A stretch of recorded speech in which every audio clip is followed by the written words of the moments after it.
Welcome to my channel. I'm Scott, and in this video I'm going to walk you through the process of valuing Virgin Galactic stock so we can determine if it's a buy or a sell. Virgin Galactic was founded in 2004 by Richard Branson. I'm sure you're familiar with Sir Richard Branson. In the 1970s, he founded Virgin Group. You may have shopped at his Virgin record store or flew on Virgin Airlines. And for a couple of decades now, him and Jeff Bezos were competing to be the first company to commercialize space travel. And it looks like he won that fight. Virgin Galactic is headquartered in California and operates in New Mexico. The company is developing commercial spacecraft, and they aim to provide suborbital space flights to space tourists. Virgin Galactic's suborbital spacecraft are air-launched from beneath a carrier airplane known as White Knight 2. Their maiden spaceflight occurred in 2018 with its VSS Unity spaceship. Branson had originally hoped to see a maiden spaceflight by 2010, but that date was delayed several years and then delayed again, primarily due to the October 2014 crash of VSS Enterprise. The company also has aspirations for suborbital transport, and in 2017, Branson has said that Virgin Galactic was in the best position in the world to provide rocket-powered point-to-point 3,000 mile/hour air travel. Planes usually go 400 to 500 miles an hour, so you can imagine how fast 3,000 miles an hour is. In December 2018, VSS Unity achieved the first suborbital spaceflight, with 2 pilots reaching an altitude of 51 miles. And officially entering outer space by US standards. In July 2021, Richard Branson and 3 employees rode on a flight as passengers, marking the first time a spaceflight company founder has traveled on his own ship into outer space. In February 2022, the company started selling tickets to the public. The price of a reservation was $450,000. They sold about 700 tickets already. At some point in 2023, the company did say they plan to have 3 launches per month. A spin-off company, Virgin Orbit, used the same launch approach to achieve orbital launch, but was shut down in May 2023. This month in June 2023, the company announced it would launch the first commercial space tourism flight called Galactic 01 later in the month. This came after completing its final test flight in May. Let's get started with the model. This is a small cap company, 1.3 billion market cap. They're trading at $4.73 a share, and they have 281 million shares outstanding. Let's look at their financials. The way you value a company is you estimate the free cash flows into the future, and then you discount those numbers back to today's value. That's what we're doing in this video. And free cash flow is cash flow from operations minus capital expenditures. So they're really not bringing in much revenue at this point, so they have negative free cash flow and negative net income each year. They did generate $3 million of revenue in 2021, $2 million in 2022, and $2 million in the trailing 12 months. Let's go through their first quarter earnings update. Agenda: commercial spaceline operations, future fleet development, and financial overview.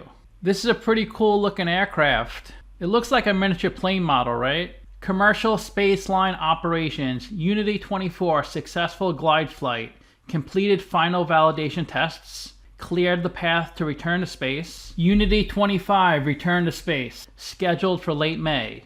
2 pilots and 4 Virgin Galactic mission specialists. Final assessment of ground-based training, space flight, and overall customer experience. Galactic 1, first commercial flight, planned for late June. Galactic 2 and beyond, civilian astronauts and research customers flying to space on regular intervals. I'm going to probably have to wait a few years on this one till the price comes down. It's too expensive right now. Can't really drop $500,000 on a flight.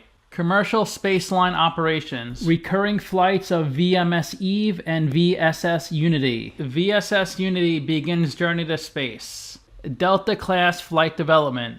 Delta spaceship development. Their facility in Phoenix will be operational in 2024, and it has the Virgin colors, the purple. In the first quarter, revenue of $392,000 compared to $319,000 in the prior year period. They are receiving a lot of cash from the people who want to book flights in the future, but they can't book the revenue until the people fly on a plane. They have to carry that on the balance sheet in the liability section, either as customer deposits or unearned revenue. Operating expenses $164 million compared to $92 million last year.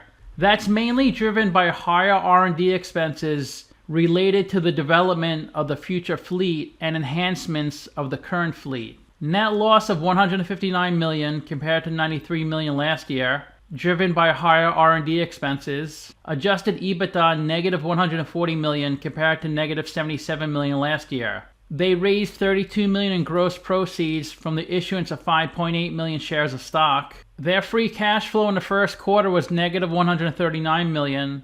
The guidance for next quarter is negative $135 million. And the Q3 and Q4 guidance is negative $125 million. Cash is down from $980 million to $874 million. Each flight has 6 seats, and it's $450,000 per seat. So total revenue per flight is $2.7 million.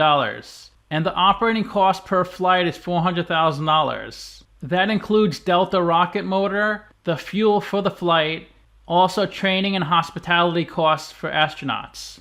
It costs $50 to $60 million to build each incremental Delta class ship, and each Delta class ship gives them about 500 flights. Amortization of $100 to $120,000.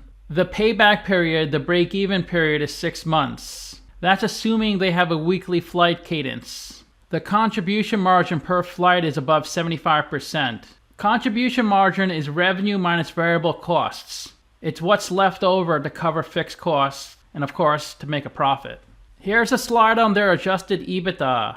Net loss of $159 million, interest expense of $3.2 million, $128,000 of income taxes, depreciation and amortization $3.2 million, stock-based compensation $13 million. So adjusted EBITDA is negative $139.8 million. Because EBITDA is earnings, which is right here, before interest, taxes, depreciation, amortization. If it was just EBITDA, there wouldn't be stock-based compensation. But when you see adjusted EBITDA, that usually means they strip out stock-based compensation. And sometimes I strip out other expenses. $50 million of SG&A, $10 million of that $50 million is stock-based compensation, $110 million of R&D, $3 million of the $110 million is stock-based compensation. To calculate their free cash flow, we take their operating cash flow, negative $136 million, minus CapEx. That's how we get the free cash flow of negative $139 million.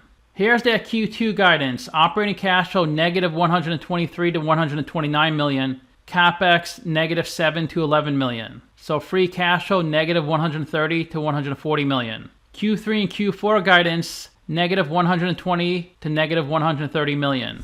Let's take a look at their first quarter 10Q. Here's their balance sheet. They have $919 million of current assets, $190 million of current liabilities. Current ratio close to 5, so they can easily cover their current liabilities with their current assets. Lots of cash, $415 million, up from last year of $300 million. $40 million of restricted cash. They mentioned that restricted cash is cash deposits received from future astronauts.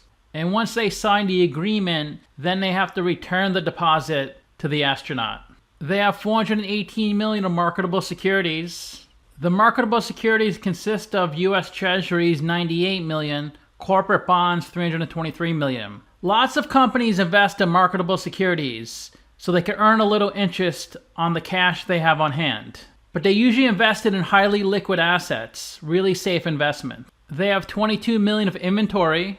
Here's a breakdown of the inventory. $16 million of raw materials, $6.5 million of spare parts. And then they have $24 million of prepaid expenses. That's their current assets. Let's look at their non-current assets. $60 million of PP&E. Here's a breakdown of the $60 million. $1.3 million of land, $9 million of buildings, $700,000 of aircraft, machinery and equipment, $38 million, $34 million of IT, $31 million of leasehold improvements, construction in progress, $12 million. That totals $126 million. They depreciated $66 million, so the book value is $60 million. And then there's other non-current assets of $53 million. They don't give a breakdown of other non-current assets and other current assets. So total assets 1 billion, down from 1.1 billion. Let's look at their current liabilities. Accounts payable 26 million. This means they bought items on credit, so they owe those companies $26 million. 59 million of accrued liabilities. Here's a breakdown of their accrued liabilities. 18 million of contract labor, 8 million of payroll, accrued vacation 8 million, accrued bonuses 7 million, and other 18 million. When you see accrued liability, it's something a company owes, but they won't have to pay it until the future. Maybe a few months from now, maybe a few years. Since it's in the current section, all the accrued liabilities here are due within 12 months. Customer deposits 102 million. This is what I was talking about earlier. So when people pay for flights, they can't book the revenue. They have to carry it on the balance sheet as a liability. And once those people actually fly on a flight, it could be a week from now, 10 years from now, whenever they fly on that flight, then Virgin removes that dollar amount off their balance sheet and books it onto the income statement as revenue. Since the deposits are in the current liability section, that means that people will be flying within the next 12 months. So they will be able to book this revenue within the next 12 months. Looking at the liability section at the customer deposits or unearned revenue can be a guidance to how the company will report revenue in the future. Let me know in the comments if you want to talk more about this and I could explain further. 3.7 million of other, 3.7 million of other, so 190 million of current liabilities. They owe 416 million on convertible note. In January 2022, the company sold a 425 million convertible note. The expiration is 2027. The interest rate is low at 2.5%. If the stock price goes up a lot, then the holder of the note will convert the debt to equity, and the company won't have to pay back the debt, and it gets removed off the balance sheet. That's what they hope for. But if the stock price doesn't go up that much, then this company will have to pay interest on the debt and eventually buy back the debt for the principal amount. The original principal was 425 million, but there's expenses when a company issues debt. There's underwriting expenses, accounting fees, legal fees, and those fees get amortized over the life of the debt. The unamortized portion is 8.7 million. So the book value of the debt is 416 million. That's on the balance sheet. During the first quarter of 2023, the company paid 3.2 million of interest expense, including $500,000 of amortized debt issuance costs. Issuing debt and equity is expensive, especially the legal fees. It seems crazy because sometimes you issue $1 million of debt or equity, but after all the fees, you only have like 900,000 left. It doesn't seem fair, but I guess that's life. Then there's 60 million of other long-term liabilities. So total liabilities 667 million. They raised 2.2 billion from selling stock. They lost 1.8 billion from running their business. So their equity is 367 million. So liabilities plus equity is 1 billion, which equals their assets, 1 billion. That's how you know the balance sheet balances. Revenue of 392,000. That's for the first quarter of 2023. Of course, I'm really curious what the revenue is since they haven't flown yet, meaning they haven't flown any customers. Revenue was primarily membership fees related to our future astronaut community. This section on customer demand talks about their future astronauts. We are currently not operating for human spaceflight, but we have already received significant interest from potential future astronauts. Going forward, we expect the size of our backlog and the number of future astronauts that have flown to space on our spaceflight system to be an important indicator of our future performance. As of March 31st, 2023, we had reservations for space flights for approximately 800 future astronauts. So if you want to fly on their plane, you're considered a future astronaut. So they're not referring to the people who work on the planes, they're referring to their customers as future astronauts. In August 2021, following Sir Richard Branson's successful test flight, we reopened ticket sales to a select group and increased the pricing of our consumer offerings to a base of $450,000 per seat. In February 2022, we opened ticket sales to the general public. We are reserving our first 100 seats within our first 1,000 commercial seats sold for research and scientific experiments. As of March 31st, the tickets sold represent approximately $211 million in expected future spaceflight revenue upon completion of space flights. So the $392,000 are membership fees. If you just want to be part of the pool of people who can fly with them, you have to be a member first. The membership fees they booked as revenue in the first quarter was $392,000. For operating expenses, $318,000 of customer experience. Customer experience costs is related to our future astronaut community, and this was mainly attributable to the performance of engineering services. Next is SG&A, $50 million. SG&A increased $13 million from last year. It was $37 million, now it's $50 million. Of the $13 million increase, $7.6 million was compensation and other employee benefit costs. $2.6 million in SPCE, $1.1 million in IT and software costs, and $1 million in legal and other professional costs. Let's go back to the income statement. Below SG&A is R&D, $109 million, and then below that is depreciation and amortization, $3.2 million.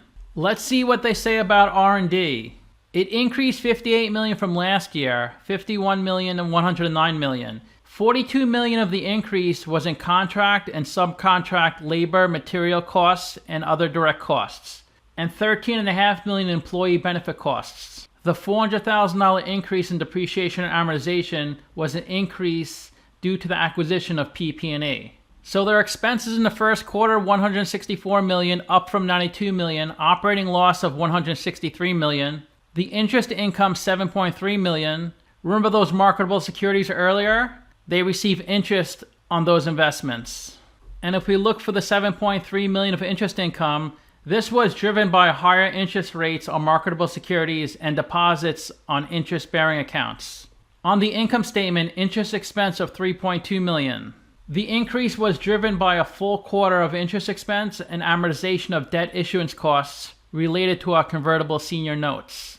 Below that is a gain of $30,000 in other. Loss before taxes of $159 million, $128,000 of income tax.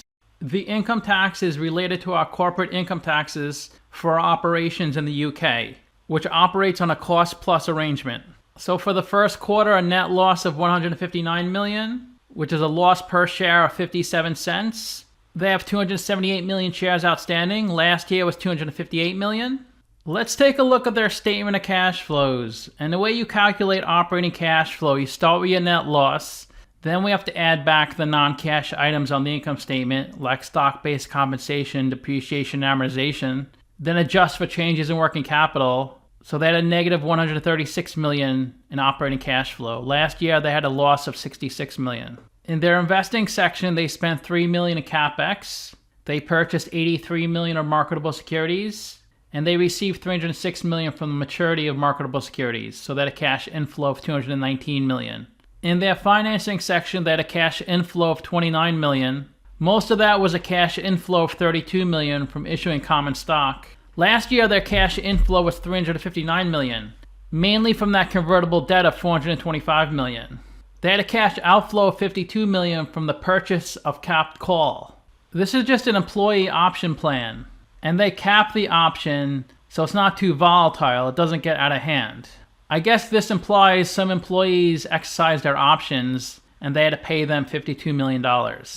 Let's go back to the Excel file. This is their capital structure, $367 million of equity, $416 million of debt. They have 47% equity, 53% debt. They could pay off all the debt with the cash on their balance sheet and still have $417 million of cash left over.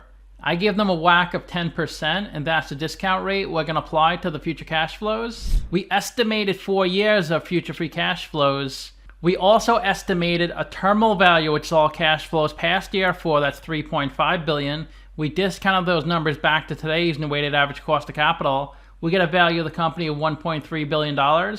We divide that by 281 million shares. And we get a calculated stock price of $4.73. So I didn't really value the company. I just showed you what their cash flows need to be to justify their current stock price. These are their free cash flow forecasts for the next 3 years. And I'm assuming they would have positive $254 million of free cash flow by 2026. I kind of just forced that number in to get to a $4.73 stock price. So these are the assumptions I made. I know revenue per flight is $2.7 million. 6 seats, $450,000 per seat. The operating expenses per flight are $400,000, so the profit per flight is $2.3 million. If they could do 110 flights in 2026, they would get that $254 million of free cash flow. I'm also assuming they have no CapEx. I'm assuming they already got the planes set up from prior years. They spent the CapEx in 23, 24, and 25. This means they have to have 2 planes pretty much running every week to hit this, and it still won't even hit 110. It would hit 104 because 2 times 52 is 104. So they would need 3 planes doing 37 flights a year. They obviously need to find all the people willing to take the flight and pay that money. And I'm also assuming expenses don't go up because you know what happens. You expect one thing, then there's delays, expenses are higher, things never go that smoothly. But there's really no way to value this company at this point. I'm just showing you an example of what they would need to do to justify their current stock price. Right now, people are investing based on the future, what they think the company will do. And it could be huge in the future. 5-10 years from now, you would have been saying, wow, if I could only get the stock for $5, that would be amazing. Or maybe 5-10 years from now, you would have said, thank God I didn't invest in the company. It's losing so much money and the stock is worth almost nothing. But nobody knows the future.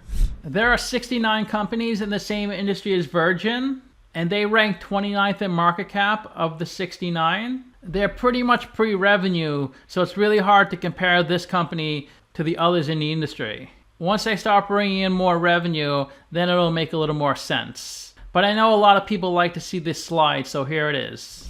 Let's look at this company on Simply Wall Street. The last trading price is $473, market cap of $1.3 billion, up 12% in the past week, down 22% in the past year.